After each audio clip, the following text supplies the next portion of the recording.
tu te réveilles fatigué. Pourtant, tu t'es couché à une heure correcte. Tu as dormi en 7 ou 8 heures, mais quelque chose ne va pas. Et si le problème n'était pas la durée de ton sommeil, mais ce qui se passe dans ton corps pendant les heures qui précèdent? Dans cette vidéo, on va décortiquer les mécanismes biologiques du mauvais sommeil. Pas les conseils habituels, les causes réelles. La première chose qu'on t'a mal expliquée, c'est l'objectif lui-même. 8 heures de sommeil n'est pas un standard universel. C'est une moyenne statistique tirée d'études sur des populations très diverses. Ce qui compte, ce n'est pas combien de temps tu passes au lit, c'est combien de cycles de sommeil complet tu effectues. Un cycle dure environ 90 minutes. Il comprend du sommeil léger, du sommeil profond et du sommeil paradoxal.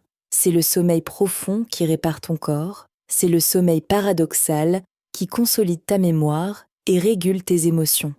Si tu passes 8 heures au lit, mais que tu n'atteins jamais ces phases profondes, tu te réveilles épuisé. Et c'est exactement ce qui arrive à la majorité des mauvais dormeurs. La question n'est donc pas « ai-je dormi assez longtemps ?» La question est « ai-je atteint suffisamment de sommeil profond ?» Voilà quelque chose que presque personne ne sait. Pour t'endormir, ton corps doit abaisser sa température centrale d'environ 1 degré. Ce n'est pas une métaphore. C'est un mécanisme physiologique documenté depuis les années 1980. Quand cette chute de température est bloquée, tu ne t'endors pas correctement. Et ce qui la bloque est souvent trivial. Une chambre trop chaude, une douche chaude prise trop tard, un repas copieux le soir qui mobilise ton énergie digestive. La température idéale d'une chambre pour le sommeil est entre 16 et 19 degrés. La plupart des Français dorment entre 20 et 23 degrés. C'est un écart qui suffit à dégrader significativement la qualité de ton sommeil profond. Ton cerveau a une horloge interne. Elle s'appelle le rythme circadien et elle est synchronisée principalement par un signal, la lumière.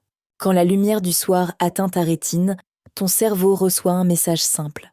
Il fait encore jour. Pas besoin de produire de la mélatonine. Pas besoin de préparer le sommeil. La mélatonine est l'hormone qui déclenche la somnolence. Si tu regardes un écran lumineux jusqu'à minuit, tu peux retarder sa production de 2 à 3 heures. Ce n'est pas une question de volonté, c'est de la biologie.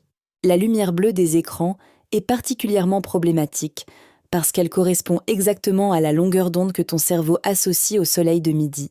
La solution n'est pas forcément d'éteindre tous les écrans à 20 heures. C'est d'en comprendre l'impact et d'adapter progressivement. On y revient dans les solutions à la fin. Le cortisol est souvent présenté comme l'hormone du stress.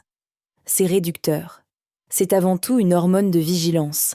Elle est censée être à son maximum le matin pour te réveiller et à son minimum la nuit pour te laisser dormir. Le problème, c'est que nos modes de vie modernes inversent partiellement cette courbe. Des emails professionnels à 22 heures, des actualités anxiogènes avant de dormir, une dispute, une facture, un problème non résolu. Chacun de ces éléments déclenche une micro-sécrétion de cortisol, qui retarde la descente nécessaire à l'endormissement, qui fragmente le sommeil profond, qui te fait te réveiller à 3 heures du matin avec un cerveau en surchauffe. Ce n'est pas de l'insomnie classique. C'est une dysrégulation du cortisol vespéral. Et elle est beaucoup plus courante qu'on ne le pense. On n'est pas là pour te lister 10 conseils que tu oublieras demain. Voilà 3 leviers, classés par impact. Levier 1. La température de la chambre. Descends-la entre 17 et 19 degrés. Si tu ne peux pas contrôler le chauffage, ouvre une fenêtre 30 minutes avant de dormir. L'impact sur le sommeil profond est mesurable dès la première nuit. Levier 2. La transition lumineuse. 2 heures avant de dormir, baisse significativement l'intensité lumineuse de ton environnement. Lampe tamisée plutôt que plafonnier. Mode nuit sur les écrans si tu ne peux pas les éviter. Ce n'est pas une question de discipline. C'est donner à ton cerveau le signal qu'il attend. Levier 3. La coupure cognitive. Identifie une activité qui baisse ton cortisol le soir. Lecture sur papier ou écran spécial, musique calme, étirement léger. Pas de résolution de problème, pas de planification de lendemain, pas de consommation d'informations anxiogènes. 20 minutes suffisent à initier la descente de cortisol. Le mauvais sommeil n'est presque jamais une fatalité.